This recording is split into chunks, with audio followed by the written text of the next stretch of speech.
মিলাদ শরীফরে বেফতি করা হয়ে গেছিল এক পর্যায়ে। মিলাদ শরীফও বেটিন লই আইতা, মিলাদ শরীফও ডোল বাজনা গানের মতো অনুষ্ঠান বানাই দিতা। বিদায় বাধ্য হইয়া এই সমস্ত ওলামায়ে কেরাম হলে নাজাইজ ফতোয়া দিয়া চাইছেন এই পথটাকে বন্ধ করার লাগে। মুসলমান জাতরে আল্লাহ কত বালা বালা হইছেন, বালা মানুষের দল, গুণী মানুষের দল, সবচেয়ে গুণওয়ালা মানুষ। আমরা কি তা রইছি না। বাস্তবে তো একসময় দুনিয়ার বুকে মুসলমান জাতি আসলো সর্বোত্তম জাতি, সবচেয়ে বালা মানুষের দল আসলো মুসলমান। আজ থেকে 1200, 1300, 1400 বছর আগে তখন মুসলমানের সংখ্যা কম আছিল। আজকে যেখানে 1 লাখ মুসলমান আছে, তখনকার সময় এখানে হয়তো 10,000 মুসলমান আসলো। এই মুসলমানরা আল্লাহ কইছেন উম্মতে মুহাম্মাদের বালা মানুষের দল। বাস্তবিক তখনকার মুসলমানরা দুনিয়ার মাঝে সবচেয়ে বালা মানুষ ছিল, বিদায় তারা অর্ধেক দুনিয়ারে তারা শাসন করতে পারছে। এবং দুনিয়ার সব জাত মানুষে মুসলমান জাতিরে হয়েছে এরা বালা জাত, এরা বালা মানুষের দল।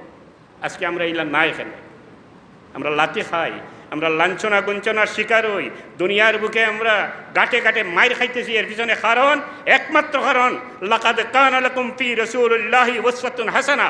নবীজি হুজুরে পাক সাল্লাল্লাহু আলাইহি ওয়াসাল্লামের আদর্শ থেকে হারিয়ে যাওয়ার কারণে, নবীজি হুজুরে পাক সাল্লাল্লাহু আলাইহি ওয়াসাল্লামের অনুসরণ থেকে হারিয়ে যাওয়ার কারণে, নবীজি হুজুরে পাক সাল্লাল্লাহু আলাইহি ওয়াসাল্লামের সুন্নতের অনুসরণ থেকে হারিয়ে যাওয়ার কারণে আজকে আমরা হইছি নিগৃহীত, লাঞ্ছিত, বঞ্চিত, দুনিয়ার মাঝে বাদ মানুষ বঞ্চিত। না হয় আমরাও সেই 1300 বছর আগের সত্যিকারের দুনিয়ার বুকে যে বালা মানুষের দল আসলো, সেই দলভুক্ত মানুষ আমরা আজকে লাঞ্ছিত হওয়ার পিছনে কারণ নবীজি হুজুরে পাক সাল্লাল্লাহু আলাইহি ওয়াসাল্লামের আদর্শ থেকে হরিয়া দেওয়া।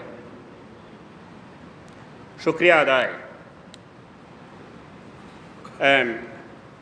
হুজুরে পাক সাল্লাল্লাহু আলাইহি ওয়াসাল্লামের ওলাদত উপলক্ষে তো আমরা শুকরিয়া আদায় করতাম। বিভিন্ন পদ্ধতি আছে, সাধারণ টাইমে গেছে ইন্ডিয়া। এর মাঝে এক পদ্ধতি এটাও, নবীজি হুজুরে পাক সাল্লাল্লাহু আলাইহি ওয়াসাল্লামের জীবনী নিয়ে আলোচনা করা, রাস্তাত পার হইয়া রেলি করিয়া দিলের একিনে নবীজি হুজুরে পাক সাল্লাল্লাহু আলাইহি ওয়াসাল্লামের দরবারও সালাত সালাম বেজা। যে আমরা ক্যাম করি, ক্যাম করা এটা মূলত পাক ভারত উপমহাদেশ ও মিলাদ শরীফের ক্যামর মূল প্রাণ কেন্দ্র হইল দেওবন্দি উলামা, বর্তমান উলামা হলর বুজুর্গ হল যারা হন্তাকে আইসে ক্যাম তাজুইরা এটা কিতাবাতে লেখা আছে। দেওবন্দি উলামা হলর অনতাকইতে আমি টানটানতে হইয়ার তান কিতাব তুকাইন জানি পাইবা। ডক্টর তাহির আল কাদরি সাহেবের লেখা মিলাদুন নবী 700 বা 800 পৃষ্ঠার উর্দু কিতাব, ওটা পড়ইন জানি সব পাইবা। সারা দেওবন্দি উলামা হলর বুজুর্গ মারা ইমদাদুল্লাহ মুহাজিরে মক্কি রহমতুল্লাহ আলাইহি দেওয়ানা পাগল আসলাম মিলাদ শরীফ এবং কিয়ামত লাগি। তান শের তো আমরাও পড়ি, जरा चेहरे से पर्दे को उठाओ या रसूल अल्लाह, मुझे दीदार टुक अपना दिखाओ या रसूल अल्लाह।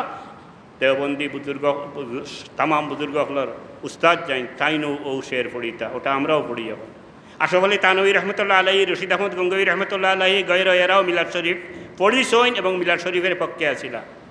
একটা প্রশ্ন আইছে কেন, তখনকার সময়ে মিলাদ শরীফরে বেফতি করা হয়ে গেছিল এক পর্যায়ে। মিলাদ শরীফও বেটিন লই আইতা, মিলাদ শরীফও ডোল বাজনা গানের মতো অনুষ্ঠান বানাই দিতা। বিদায় বাধ্য হইয়া এই সমস্ত ওলামায়ে কেরাম হলে নাজাইজ ফতোয়া দিয়া চাইছেন এই পথটাকে বন্ধ করার লাগে। কিন্তু নাজাইজ ফতোয়া দিতে বাধ্য হয়েছেন পরিপ্রেক্ষিতে, অবস্থার পরিপ্রেক্ষিতে এটার এমন এক খারাপ পর্যায়ে নিয়েছিলাম। কিন্তু ইতিহাস তুকাই পাইবা এরা সব মিলাদ শরীফের সাপোর্টার আসতা। মিলাদ শরীফ সব এবাদত নিয়তের উপরে নির্ভর করে। মিলাদ শরীফও আমি যদি খাড়া হইয়া আল্লাহর হাবিবের দরবারে সালাত আর সালাম বেজি হৌ একিনে বিজি আসসালাতু আসসালামু আলাইকা ইয়া রাসূলুল্লাহ, তবে আমার এই সালাম লগে লগে নবীজি হুজুরে পাক সাল্লাল্লাহু আলাইহি ওয়াসাল্লামের দরবারও পৌঁছে যাব। নবীজি হুজুরে পাক সাল্লাল্লাহু আলাইহি ওয়াসাল্লামে আমার সালামের জবাব দিবা যদি আমি হৌ একিনে পড়ি। আর এমনি যদি শুধুমাত্র আনুষ্ঠানিকতা থাকে, এটার মাঝে এই এফেক্ট থাকে না। খয়ের আমরা আল্লাহ তৌফিক দিত বালা ফতে থাকার।